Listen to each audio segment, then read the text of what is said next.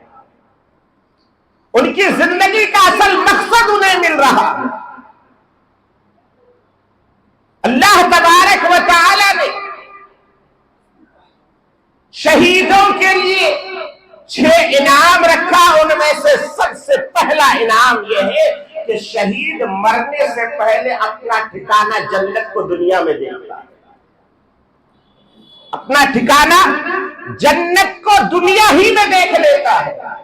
ابھی اس کی روح نکلی نہیں ہوگی، اللہ اس کے سامنے اس کی جنت کو لا کے کھڑا کر دیتا ہے اور کہتا ہے میرے بندے تو میرے راستے میں شہید ہوا ہے، تیری روح نکلنے سے پہلے میں تجھے یہ انتظام کر رکھا ہوں۔ حدیث پاک میں آتا ہے کہ وہ ایسی جنت اسے دکھائی جاتی ہے کہ جس کی چوڑائی زمین و آسمان کے خلا کے برابر، دنیا کی ساری نعمتیں اسے دکھائی جاتی ہیں۔ حضرت عمر بن جموح رضی اللہ تعالی عنہ لنگڑے صاحب چل نہیں سکتے، ٹانگ نہیں ہے، ایک ٹانگ سے چلتے ہیں۔ احد کے میدان کا بازار گرم ہے، اللہ کے نبی صلی اللہ علیہ وسلم نے اعلان کر دیا، وہ صحابی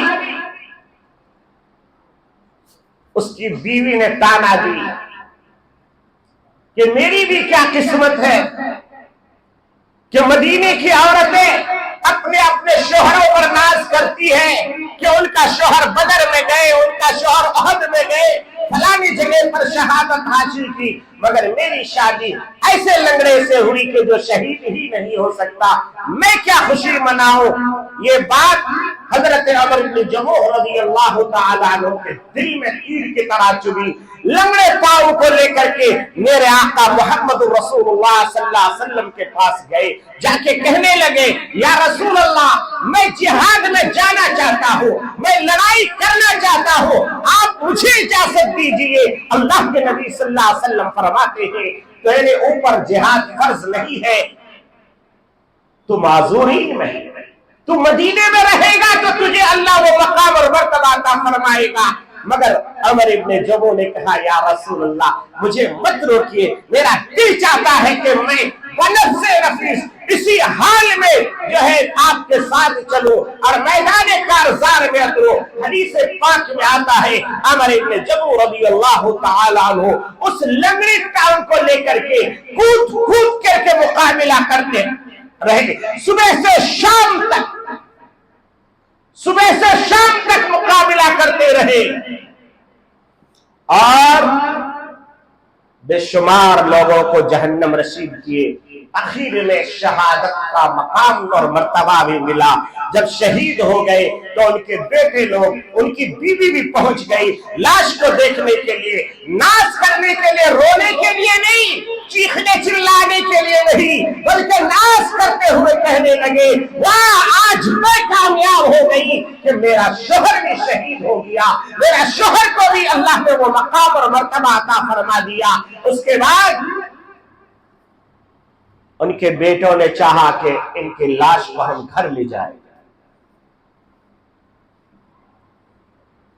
ایک چٹائی پہ لپیٹ کے اونٹ میں باندھ دیے، اونٹ کے اوپر رکھ کر کے اور اونٹ کو چلانے لگے مدینے کے طرف، تاکہ مدینے میں جنت البقیع میں لے جا کے دفن کیا جائے۔ حدیث پاک میں آتا ہے کہ وہ اونٹ چلتی نہیں ہے، بیٹھ جاتی ہے، زبردستی مارنے کے بعد چلائے تو گھوم کے پھر احد کی طرف، پھر چلانے کی کوشش کرتے ہیں، پھر گھوم کے احد کی طرف۔ صحابہ نے عجیب و غریب منظر دیکھا، اللہ کے نبی صلی اللہ علیہ وسلم کے پاس گئے، کہنے لگے یا رسول اللہ، عمر ابن جموع کے بیٹے لوگ چاہتے ہیں ان کی لاش کو مدینہ لے جائے، مگر وہ اونٹنی جاتی نہیں، کتنا کوشش کرے تو وہ یا بیٹھ جاتی ہے یا پھر گھوم کے ادھر آ جاتی ہے۔ تب عمر ابن جموع نے کہا ان کے وارثین کو بلاؤ، ان کی بیوی کو بلاؤ۔ جب ان کی بیوی کو بلایا گیا، کہا کہ بتاؤ کہ تم نے آخری وقت میں انہوں نے کوئی دعا مانگی تھی، کوئی بات کہی تھی؟ تو ان کی بیوی کہنے لگی کہ ہاں، وہ جب گھر سے نکل رہے تھے تو دعائیں کر رہے تھے کہ اللہ مجھے دوبارہ مدینے کی طرف مت لانا، مجھے وہیں پر مقام دے دینا، میں وہیں پر شہید ہونا چاہتا ہوں۔ اللہ کے نبی نے کہا اس کی دعائیں قبول ہو گئی ہے، اب تم نہیں، پوری دنیا کی طاقت مل کے اس کو احد کے زمین سے نہیں نکال سکتے، اس کو یہیں پر دفن کر دو۔